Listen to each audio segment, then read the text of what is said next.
All right, let's go through a bunch of high school level centripetal force problems. I'm not going to go through every single one of them. I'm just going to toss out a decent handful. So let's do something simple and straightforward. So we have a 0.4 kilogram stone. So its mass is 0.4 kilograms. It's attached to a rope, and it is traveling at nice, constant, uniform circular motion with a forward speed of 4 meters per second. And it is traveling in a path with a radius of 0.8 meters. Okay? So it's doing something like so. And so my question is, what is the centripetal acceleration? And what is the centripetal force? I want to know the magnitude, and I also want to know what is the name of that force, okay? So first, we can figure out the name. I already said it. It's a rope holding the stone in place. So there's a rope pulling inward. So this is actually a tension force. So we already know that part of the answer. Now I want to know the magnitude of that force. In order to find the magnitude of the force, we need to know the magnitude of the centripetal acceleration. So we got to do that first. Centripetal acceleration is v squared over r. Your v is the tangential speed at that spot. So it's 4 squared over r 0.8. Now we have centripetal acceleration of 4 squared divided by 0.8, which is, look at that, 20 meters per second squared. Cool beans. So now we want to know our centripetal force. Well, our centripetal force, which is that tension force, is MAC. So it's going to be 0.4 times 20. 8 newtons. So 8 newtons of force is required for the ball to travel in circular path of the stone. Now I'm going to second part it. I'm going to leave this work over here. I'm going to do a whole different scenario over here, or a whole different problem over here dealing with the same situation. Instead of me giving you the speed now, and here's where I'm going to make it a little bit more difficult, but I really don't think this is beyond high school level. I'm going to say the maximum tension force that string can provide is 27 newtons. So Ft max is 27 newtons. That means anything larger than that, any time the stone requires a force greater than that, the string will snap. Anything less than that, it can successfully travel in circular motion. So I want to know, well, what is Vmax? What is the maximum speed the stone can travel with under the same radius and it's the same mass? What is the maximum speed it can travel with while still undergoing centripetal motion? Right? And that seems like it's complex, but it's really not. Because if you think about it, we're going to set up the same way. We know it's still undergoing centripetal motion. And it's still equal to tension. We just now don't know the tension. We now know the tension. We don't know the speed. And remember, speed is built into A, so it's really mv squared over r is equal to Ft. And if we were to put in an m here and m here, I'd stand for my maximum. I can say that Vmax, well, I'm going to multiply my r over, I'm going to divide my m over, and then I got to take the square root. So I'm going to say Ft max times my radius divided by the mass of the ball or the stone, and I square root it. Okay? So my maximum speed in which this can travel is radical 27 newtons times 0.8 meters divided by 0.4 kilograms. Let's see what this is.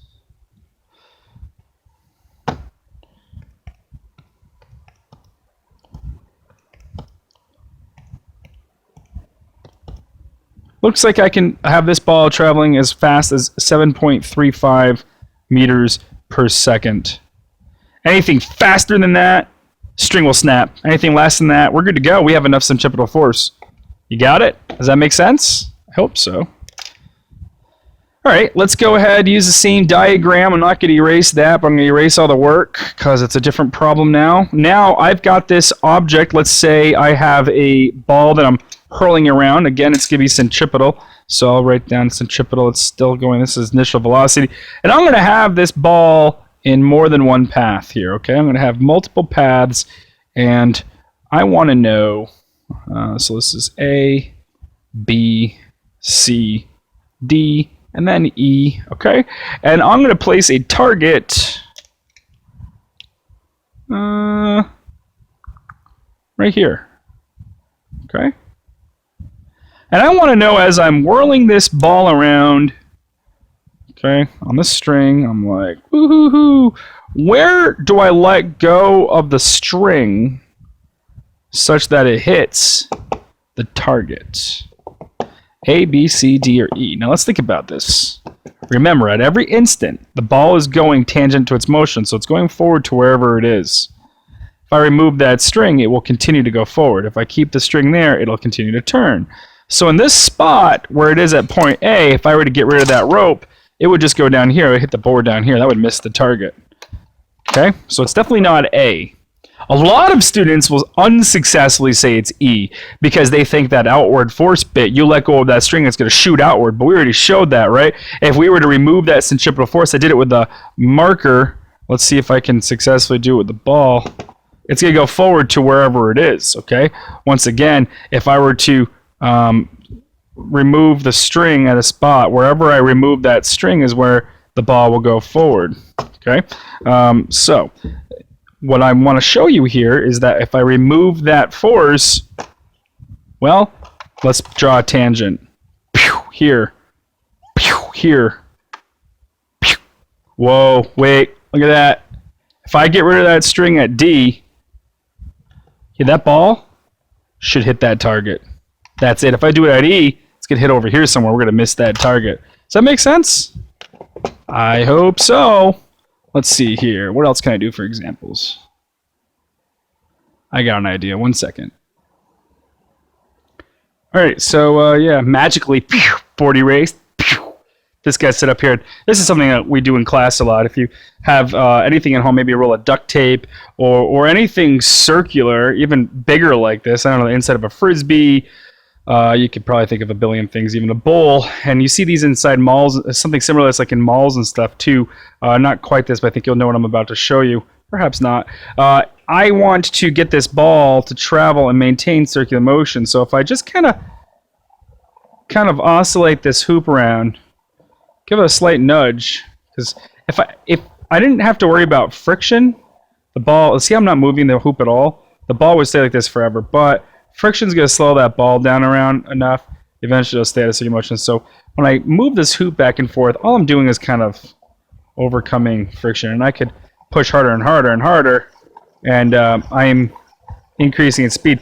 But every time I'm pushing harder and harder, I'm actually giving it a linear force. I'm not really doing a centripetal force. So let's just let it go. My question is, well, before I take it to the fun stage, what's the source of the centripetal force? What is the force keeping the ball from traveling in circular motion? Clearly, it's this hoop, right? This hoop must be applying a force on the ball. And we're going to call the hoop's force a applied force. I mean, is it a thing, a person, an engine pushing it? No. Yeah, it's the normal force. It's the wall of the hoop. The wall of the hoop is supporting it, and that's the surface. And everywhere, as long as it's perpendicular, it could be center seeking. So first and foremost, I should just probably write that down. The centripetal force in this example is the normal force, okay? Think of a washing machine, a clothes washer, spins around at high speeds. Keeping the clothes inward is the normal force, the wall. And that's this guy. And so I guess my question to you is, let's get this going. Okay, when I lift this hoop up, where should I lift it up so that it hits this block over here? Whoops. So it hits this block over here. So I don't need to be going very fast for this to work. I want to hit that block. If I lift it up when it's right by the block, so this spot here, that's also, it's a very common wrong answer. It's just going to go forward at that spot, right? Again, if I lift it up, let's say at the top of that circle, it's just going to go forward wherever I lift it up. So where do I need to lift this up when the ball's in its path? And you can pause this and slow it down. It's the same answer as before, but now this is a real-life version of it. And so I need to do somewhere over here, right? It's kind of hard to do that, point to it while doing it. No, not quite. I'm not skilled in this art as well as my students are. Not quite. Let's see if third time's a charm.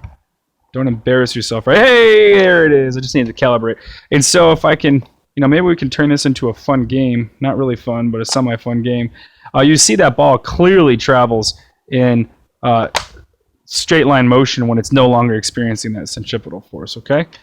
You got that? Is this all making sense? I hope it is. I can go on and on with a bunch of different examples. I'm not going to do that. I think this is going to wrap it up for centripetal motion. In the next video, I'm going to give some higher level examples for the AP style, for the college level, non-uniform circular motion, some stuff that's a little bit more hairy. But that's it for high school level. I hope you appreciate it. Thank you.